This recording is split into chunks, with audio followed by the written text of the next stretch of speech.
ಓಂ ಶಾಂತಿ. ದಿನಾಂಕ ಆಗಿದೆ 20/8/2026. ತಂದೆಯು ನಿಮ್ಮನ್ನು ಈ ಪಾಪದ ಪ್ರಪಂಚದಿಂದ ಹೊರತೆಗೆದು ನೆಮ್ಮದಿಯ ಪ್ರಪಂಚದಲ್ಲಿ ಕರೆದುಕೊಂಡು ಹೋಗಲು ಬಂದಿದ್ದಾರೆ. ತಂದೆಯ ಮೂಲಕ ನಿಮಗೆ ಸುಖ ಶಾಂತಿಯ 2 ಉಡುಗೊರೆ ಸಿಗುತ್ತವೆ. ಯಾರ ಬುದ್ಧಿಯಲ್ಲಿ ಒಬ್ಬ ತಂದೆಯ ನೆನಪಿರುವುದೋ ಅರ್ಥಾತ್ ನನ್ ಬಟ್ ಒನ್, ಅಂತಹವರು ಸತ್ಯವಾದ ನನ್ಸ್ ಆಗಿದ್ದಾರೆ. ಈಗ ನಾವು ಬ್ರಾಹ್ಮಣರಾಗಿದ್ದೇವೆ. ಆದ್ದರಿಂದ ದೇವತೆಗಳಾಗುವ ಮೊದಲು ಜ್ಞಾನವನ್ನು ಪಡೆದು ಪವಿತ್ರ ಜೀವನ ನಡೆಸುವುದು ನಮ್ಮ ಕರ್ತವ್ಯವಾಗಿದೆ. ಪ್ರತಿಯೊಬ್ಬ ಆತ್ಮವು ತನ್ನ ಕರ್ಮಗಳ ಅನುಸಾರ ಅನೇಕ ಜನ್ಮಗಳನ್ನು ಪಡೆದು ಶರೀರಗಳನ್ನು ಬದಲಾಯಿಸುತ್ತಾ ತನ್ನ ಪಾತ್ರವನ್ನು ನಿರ್ವಹಿಸುತ್ತಾ ಬರುತ್ತದೆ. ದೇಹಾಭಿಮಾನವೇ ಎಲ್ಲ ವಿಕಾರಗಳ ಮೂಲವಾಗಿದ್ದು, ಆತ್ಮಾಭಿಮಾನವೇ ಪವಿತ್ರತೆ ಮತ್ತು ಶಾಂತಿಯ ಆಧಾರವಾಗಿದೆ.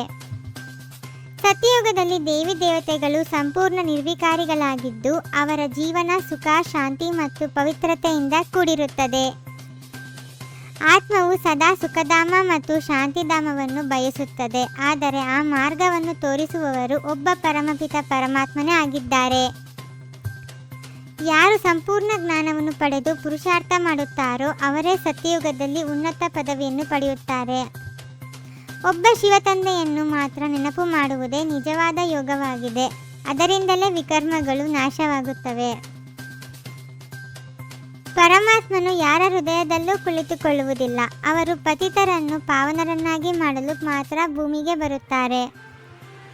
ಯಾರು ತಮ್ಮ ತಪ್ಪುಗಳನ್ನು ಮರೆಮಾಚುತ್ತಾರೋ ಅವರು ತಮ್ಮದೇ ಪದವಿಯನ್ನು ಕಳೆದುಕೊಳ್ಳುತ್ತಾರೆ. ಆದ್ದರಿಂದ ಸತ್ಯನಿಷ್ಠೆ ಅತ್ಯಗತ್ಯವಾಗಿದೆ. ಪವಿತ್ರ ಜೀವನ ನಡೆಸುವವರು ಪತಿತ ಸಂಘದಿಂದ ಸ್ವಾಭಾವಿಕವಾಗಿ ದೂರವಾಗುತ್ತಾರೆ ಮತ್ತು ಯುಕ್ತಿಯಿಂದ ಜೀವನವನ್ನು ನಡೆಸಬೇಕು. ಶಿವತಂದೆಯು ಬ್ರಹ್ಮನ ಸಾಧಾರಣ ದೇಹದಲ್ಲಿ ಪ್ರವೇಶಿಸಿ ಮಕ್ಕಳಿಗೆ ರಾಜಯೋಗ ಮತ್ತು ಆತ್ಮಜ್ಞಾನದ ಮಾರ್ಗವನ್ನು ಕಲಿಸುತ್ತಾರೆ. ಕಾಮಚಿತೆಯು ಆತ್ಮವನ್ನು ಪತಿತನಾಗಿ ಮಾಡುತ್ತದೆ, ಆದರೆ ಜ್ಞಾನಚಿತೆಯು ಆತ್ಮವನ್ನು ಪುನಃ ಪಾವನ ಮತ್ತು ಶಕ್ತಿಶಾಲಿಯನ್ನಾಗಿ ಮಾಡುತ್ತದೆ. ಬ್ರಹ್ಮನು ನಂತರ ವಿಷ್ಣುವಾಗುತ್ತಾನೆ ಮತ್ತು ವಿಷ್ಣುವು ಮತ್ತೆ ಬ್ರಹ್ಮನಾಗುತ್ತಾನೆ ಎಂಬ ಸೃಷ್ಟಿ ಚಕ್ರದ ರಹಸ್ಯವನ್ನು ಈಗ ನಾವು ತಿಳಿದುಕೊಂಡಿದ್ದೇವೆ.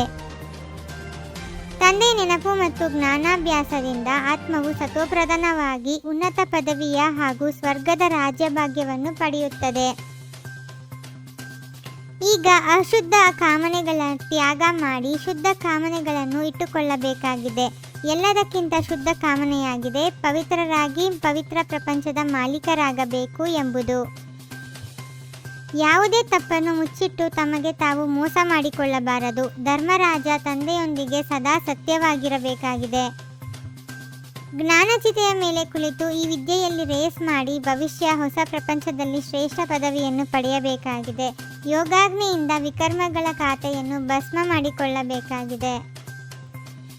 ಬುದ್ಧಿಯ ಪ್ರೀತಿಯು ಒಬ್ಬ ಪ್ರಿಯತಮನೊಂದಿಗೆ ಜೋಡಣೆ ಮಾಡುತ್ತಾ ಸದಾ ಸಮ್ಮುಖದ ಅನುಭೂತಿ ಮಾಡುವಂತಹ ವಿಜಯಿ ರತ್ನಭವ. ಯಾರಲ್ಲಿ ಒಬ್ಬರ ಜೊತೆ ಪ್ರೀತಿ ಇದೆ ಅವರಿಗೆ ಮತ್ಯಾವುದೇ ವ್ಯಕ್ತಿ ಅಥವಾ ವೈಭವದ ಜೊತೆ ಪ್ರೀತಿಯ ಜೋಡಣೆಯಾಗಲು ಸಾಧ್ಯವಿಲ್ಲ. ಬೇಕು ಬೇಕು ಎಂಬ ಸಂಕಲ್ಪ ಬರುವುದೂ ಸಹ ರಾಯಲ್ ರೂಪದಿಂದ ಬೇಡುವುದಾಗಿದೆ. ಓಂ ಶಾಂತಿ. 21 ಜನ್ಮಗಳಿಗೆ 21 ಪರಮಾತ್ಮನ ಮಹಾವಾಕ್ಯಗಳನ್ನು ಆಲಿಸಿ ಹಾಗೂ ನಿಮ್ಮದೇ ಆದ ಈ ಚಾನೆಲ್ಗೆ ಲೈಕ್ ಮಾಡುವುದನ್ನು ಮರೆಯದಿರಿ. ಓಂ ಶಾಂತಿ.